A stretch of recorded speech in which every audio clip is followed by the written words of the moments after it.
Hello दोस्तों, मेरे इस YouTube चैनल में आपका बहुत बहुत स्वागत है। दोस्तों, आज के वीडियो में मैं बात करूंगा शीत युद्ध की, यानी जो शीत युद्ध का दौर है, एज ऑफ कोल्ड वॉर, इसके बारे में बात करूंगा। तो सिंपल तौर पे आप देखेंगे शीत युद्ध क्या है। तो मैं आपको बता दूं, ये कोई ऐसा युद्ध नहीं है कि ठंडी के समय में लड़ा गया युद्ध है, ऐसा बिल्कुल नहीं है। इस युद्ध में बिल्कुल भी गोला बारूद, बम, बंदूकें, ये सब बिल्कुल नहीं होता है, रक्तपात भी नहीं होता है। ये एक ऐसा युद्ध होता है जो कि दिमाग का युद्ध होता है, संघर्ष होता है, ये एक मानसिक युद्ध है, एक विचारधारा का युद्ध है।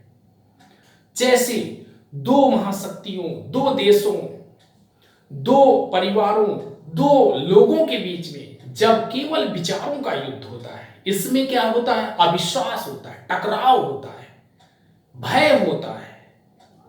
तो ऐसे होने वाले युद्ध को हम कहते हैं कोल्ड वॉर, यानी शीत युद्ध।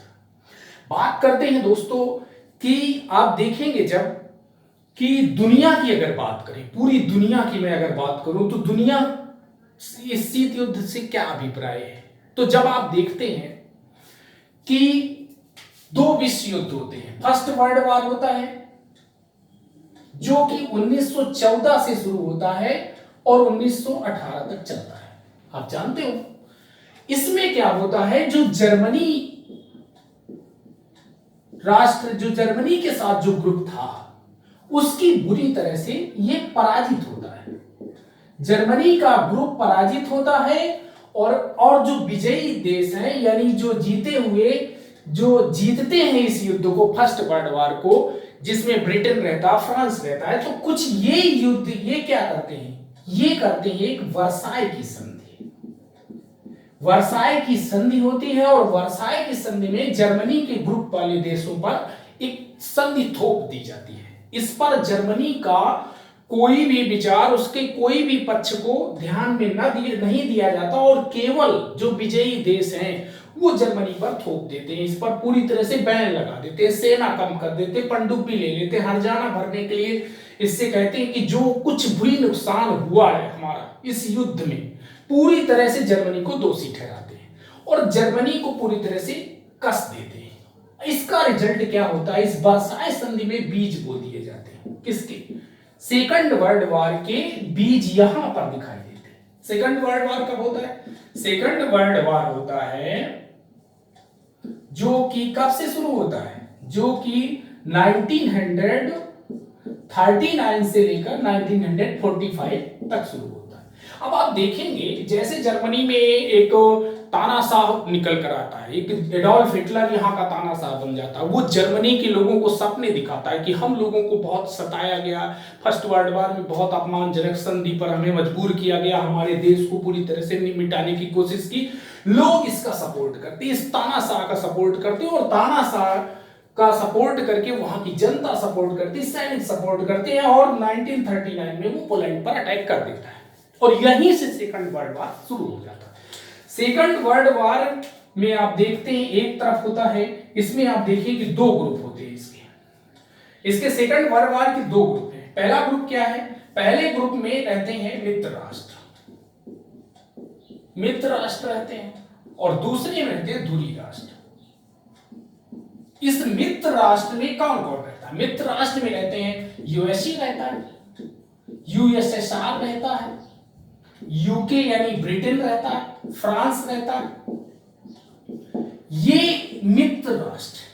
और इधर की तरफ धुरी राष्ट्रों में आप देखेंगे कि जर्मनी रहता है, इटली रहता है और जापान रहता है, ये मित्र राष्ट्र।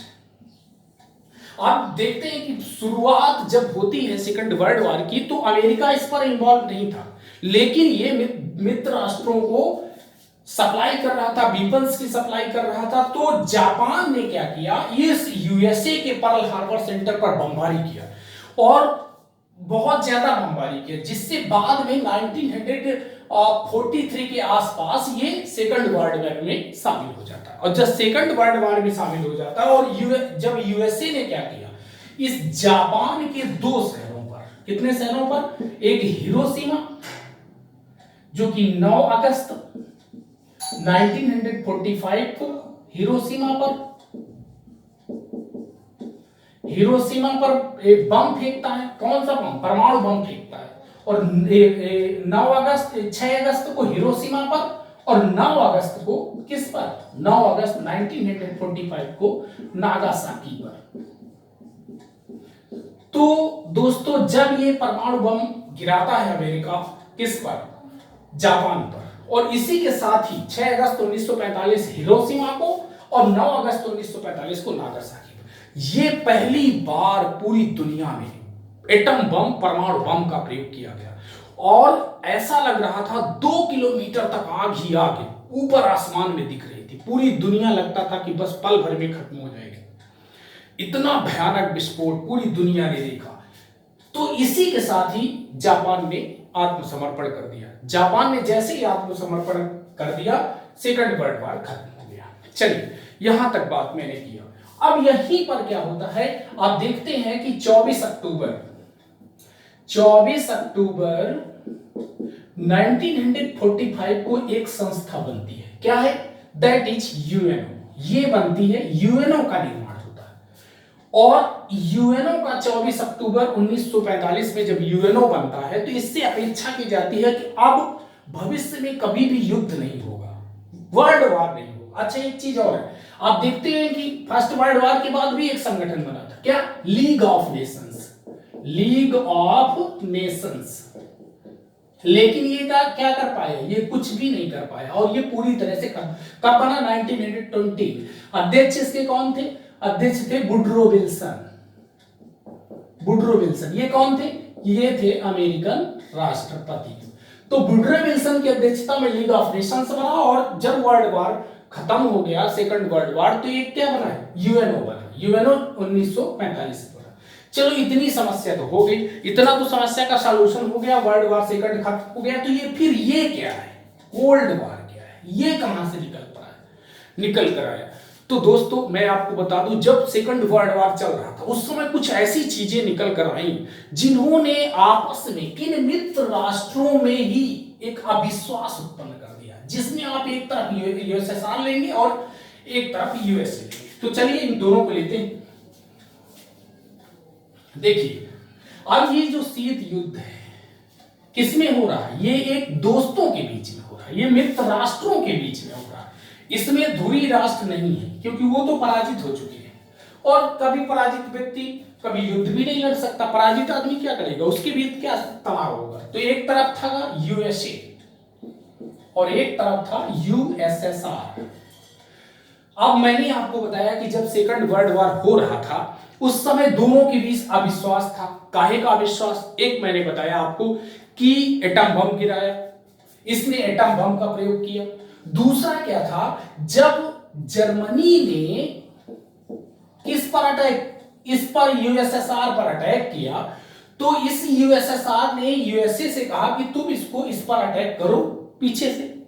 लेकिन यूएसए ने सोचा कि यूएसएसआर की पावर जो बढ़ रही है, अगर ये जर्मनी के हाथों पराजित हो जाए तो इसकी शक्ति खत्म हो जाएगी, बाद में मैं जर्मनी को भी पराजित कर दूंगा, तो ये पूरी तरह से इनका नामो निशान मिट जाएगा। इसलिए इसने अपनी सेना समय पर नहीं, यहां पर समय पर अटैक नहीं किया। और जर्मनी लगभग इसको पराजित करने वाला था, यानी रूस पराजित होने वाला था, यूएसएसआर पूरी तरह से पराजित होने वाला था।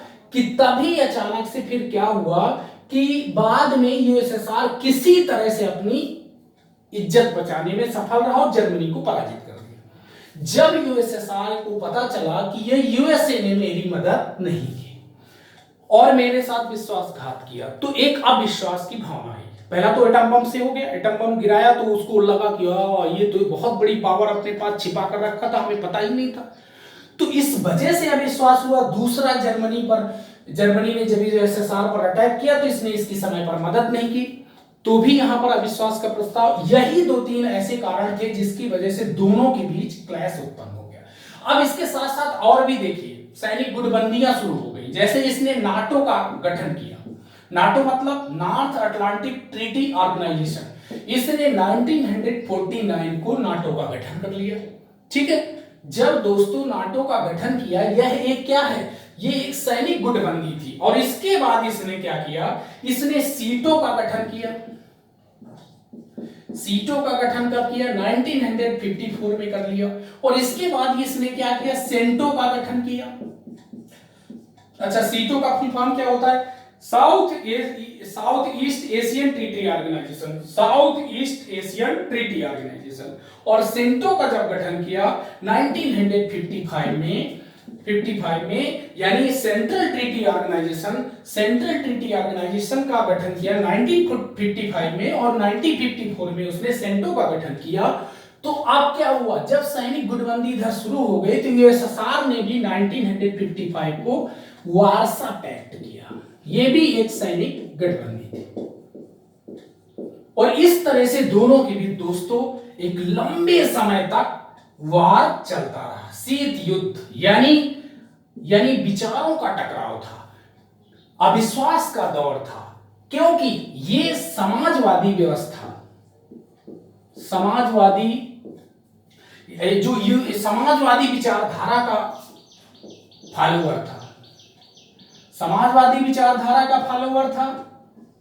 और इधर कैसी विचारधारा थी, इधर थी पूंजीवादी विचारधारा, और ये करता था समर्थन पूंजीवादी विचारधारा का।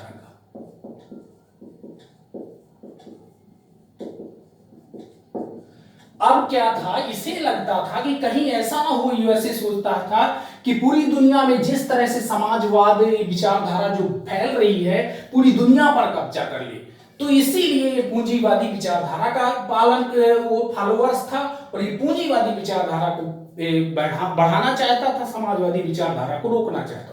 दोनों के बीच दोस्तों यही जो क्लैश हुआ, इसी को हम कहते हैं शीत युद्ध। मिलते हैं अगले वीडियो में इस शीत युद्ध के बारे में विस्तार से जानने के लिए। तो चलिए, वीडियो पसंद आता है चैनल को सब्सक्राइब करिए और वीडियो को लाइक करिए। आप अगर इस चैनल को सब्सक्राइब करते हो तो निश्चित रूप से इस चैनल से आपको सपोर्ट मिलेगा, हेल्प मिलेगा। तो मिलते हैं अगले वीडियो में, तब तक के लिए नमस्कार।